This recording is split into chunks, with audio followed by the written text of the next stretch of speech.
Hi everybody, thanks for joining us for today's Northern Ag TV. Well, schools across the region are kicking off their 2025-2026 year, and with students back in session, that means it's about time for them to put on their FFA blue jackets. I recently had the opportunity to visit with the CEO of the National FFA organization, Mr. Scott Stump, who shared some new record-breaking membership numbers for the organization this year.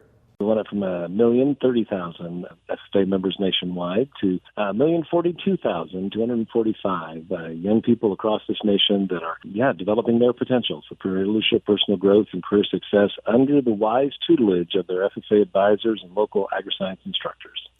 Seeing record high membership year after year is very promising for the future of our agriculture industry, and for organization members like Scott Stump, it's one of the most rewarding parts of the job. You know, as a member myself, long ago in northeastern Indiana, and as the son of an agriculture teacher that started teaching in 1963, fully believe in this notion that student-led is a critical piece of what we do, because it's only by those students leading and practicing that leadership can they take that into school boards or church boards or county commissioners' roles across this nation and provide the leadership that communities need to continue to thrive and survive, especially in the big expanse of the rural areas out here in the Northwest. Stay with us. We'll be back to take a look at the fall convention season for the National FFA organization right after a word from our sponsor.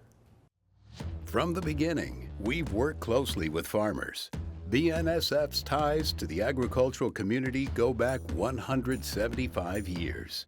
Together, we've innovated to make the U.S. agriculture supply chain one of the most efficient and productive in the world. Our strong relationship powers BNSF still today and helps us move the nation like no one else can. At BNSF, we move the nation for you. Welcome back from our break. Earlier this week, I had the opportunity to visit with the CEO of the National FFA organization, Mr. Scott Stump, who shared some record high enrollment numbers for the organization. Of course, you can't talk about FFA in the fall time without mentioning the National FFA Convention, and Scott Stump shared some highlights of the convention that's just around the corner.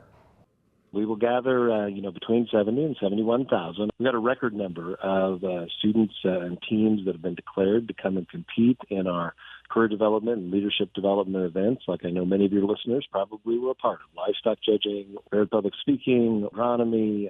We look forward to hosting them and celebrating the wonderful skills they develop and are putting on show to compete against the best of the best in the national contests. The National FFA organization will kick off the 98th Annual National Convention on October 29th in Indianapolis at the Lucas Oil Stadium. With today's Northern Ag TV, I'm Colton Young, Northern Ag Network.